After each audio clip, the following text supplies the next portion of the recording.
Hello everyone, today's topic is about circular डेब्ट। आज हम डिस्कस करेंगे डिटेल में कि सर्कुलर डेब्ट क्या होता है, कैसे शुरू होता है, क्या इनएफिशिएंसीज हैं और ये क्यों सस्टेन लिंगरिंग क्राइसिस क्यों चल रहा है सर्कुलर डेब्ट का।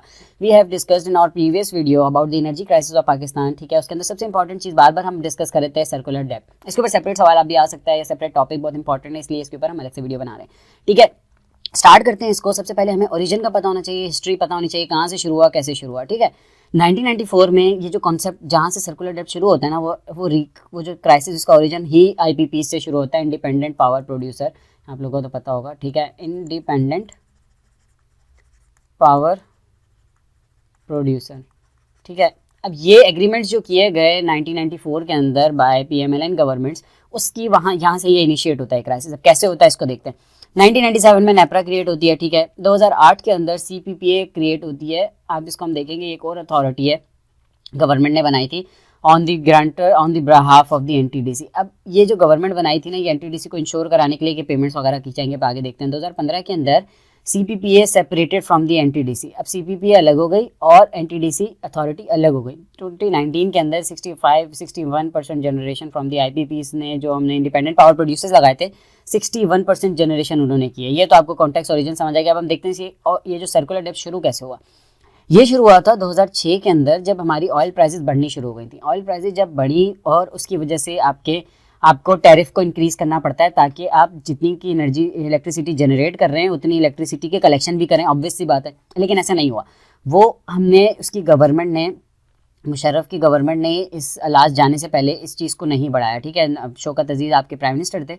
ठीक है, उन्होंने क्या किया, उन्होंने टैरिफ को इंक्रीज़ नहीं किया, उल्टा सब्सिडीज़ दी। डायरेक्ट जब आप टैरिफ इंक्रीज़ नहीं करोगे, लेकिन आपको पेमेंट्स तो पीछे करनी पड़ेंगी, तो पेमेंट्स अब 76% इंक्रीज़ हुआ ऑयल प्राइसेस में, जिसकी वजह से ह्यूज राइज हाइक आया होगा आपकी एनर्जी प्राइसेस के अंदर। एनर्जी प्राइसेस आएंगे मतलब इलेक्ट्रिसिटी जो जनरेशन कॉस्ट है वो ज़्यादा हो गई। ठीक है, जब आपने वो नहीं पेमेंट की, लोगों से कलेक्शन नहीं की, तो वो पेमेंट अल्टीमेटली किसने दी है, गवर्नमेंट ने दी, और उसकी वजह से एक सर्कुलर डेब्ट क्रिएट हो गया 111 बिलियन रुपीज़ का। ठीक है, अब आगे देखते हैं। फिर आई पीपी की गवर्नमेंट। ठीक है, पीपी की गवर्नमेंट आई, पीपी साहब की गवर्नमेंट जो आपकी शुरू हुई 2009 के अंदर। ऑयल प्राइसेस की मजीद रेट्स बढ़ने शुरू हो गए, लेकिन इन्होंने 2008 से 2013 के अंदर टैरिफ को इंक्रीज़ नहीं किया, इलेक्ट्रिसिटी प्राइस को इंक्रीज़ नहीं किया, और जिसकी वजह से रिजल्टेंटली आपका जो सर्कुलर डेब्ट था वो 236 बिलियन तक चला गया। ठीक है, फिर आपके पावर जनरेशन कॉस्ट हमारी इतनी हो गई, सारी चीज़ें। 2010 के अंदर ये वाला जो क्राइसिस सर्कुलर डेब्ट था, ये 366 बिलियन तक चला गया।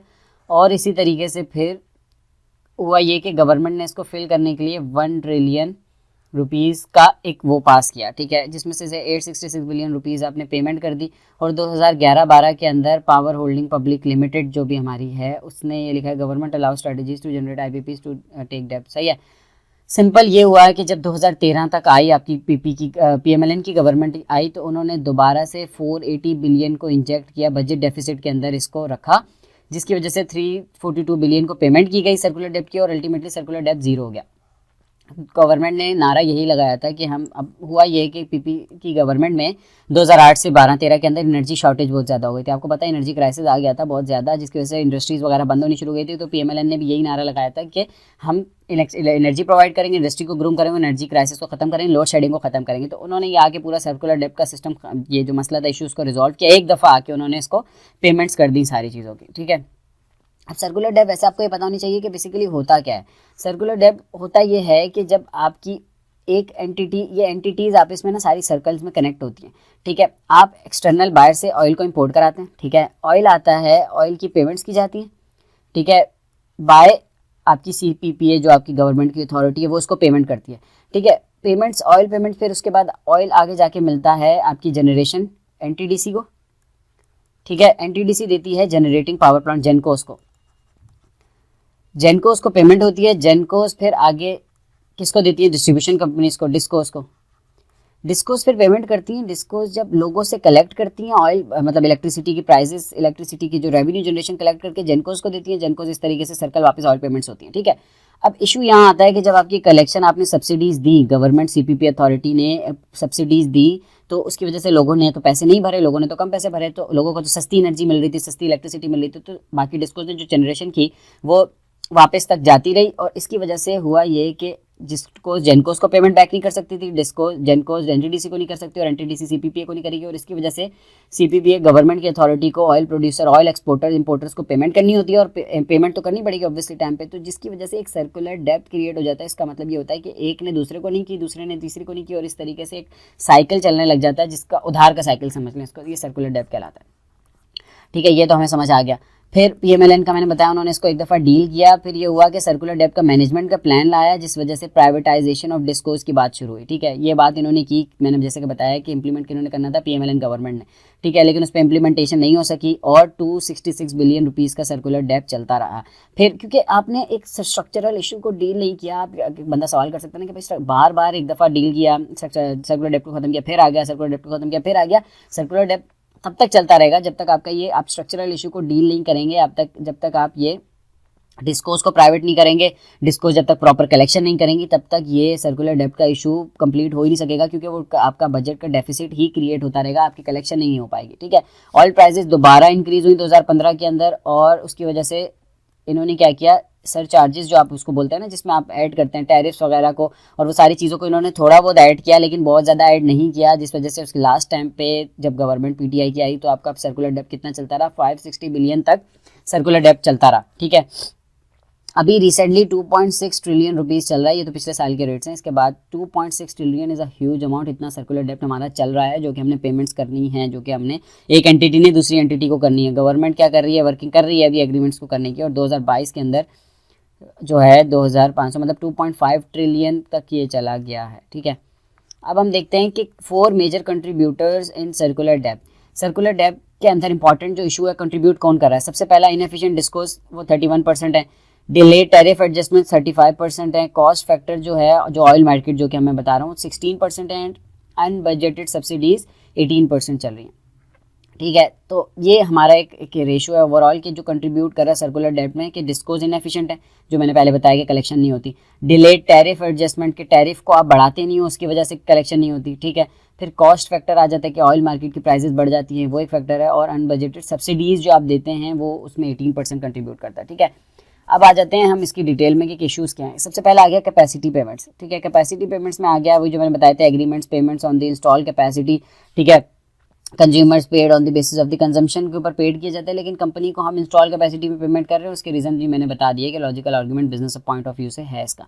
High cost of production factor, जो हमारा प्रोडक्शन फैक्टर है ना, वो भी हाई कॉस्ट पे चल रहा है। क्यों? हमारे जो बिल चार्ज हो रहे हैं वो फ्यूल एडजस्टमेंट के ऊपर नहीं चार्ज होते, हम फ्यूल एडजस्टमेंट बहुत लेट लेते हैं, जिसकी वजह से आपको पेमेंट्स पहले करनी पड़ जाती हैं। ठीक है, ऑन स्पॉट तो करें पेमेंट्स, कंपनीज को तो ऑन स्पॉट करनी होती है, तो इस वजह से हमारा सर्कुलर डेब्ट क्रिएट होता है।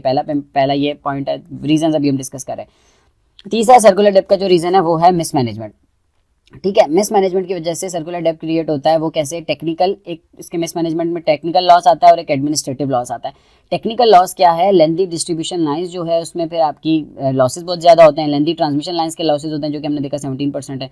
ठीक है, आउटडेटेड मशीनरी चल रही है, जिस वजह से ट्रांसफार्मर और उनके लाइन लॉसेज बहुत ज़्यादा होते हैं। ये टेक्निकल हो जाएगा थोड़ा। लेकिन एडमिनिस्ट्रेटिव लॉसेज के अंदर क्या क्या आता है, जिसमें आपके इलेक्ट्रिसिटी थेफ्ट आती है और आप उसकी अकाउंटेबिलिटी नहीं करते। On the basis of the distribution level भी ये चल रहा है, जो कि एडमिनिस्ट्रेटिव लॉस के अंदर आता है। ठीक है, ये भी आपके किसको बढ़ा रहे हैं? सर्कुलर डेब्ट को। फिर आ जाता है कलेक्शन, जो कि मैंने बताया बिल कलेक्शन नहीं होती, उसकी वजह से लेस्को प्लस फेस्को 100%। अब ये सीन है कि आपका मतलब ऑन रिकॉर्ड्स डॉक्यूमेंट में ये है कि 100% रिकवरी हो रही है पंजाब के अंदर। इशू आ रहा है tribal areas, rural areas, Sindh में और बलूचिस्तान में, कि जहाँ पे लोग अपनी पेमेंट्स ही नहीं करते।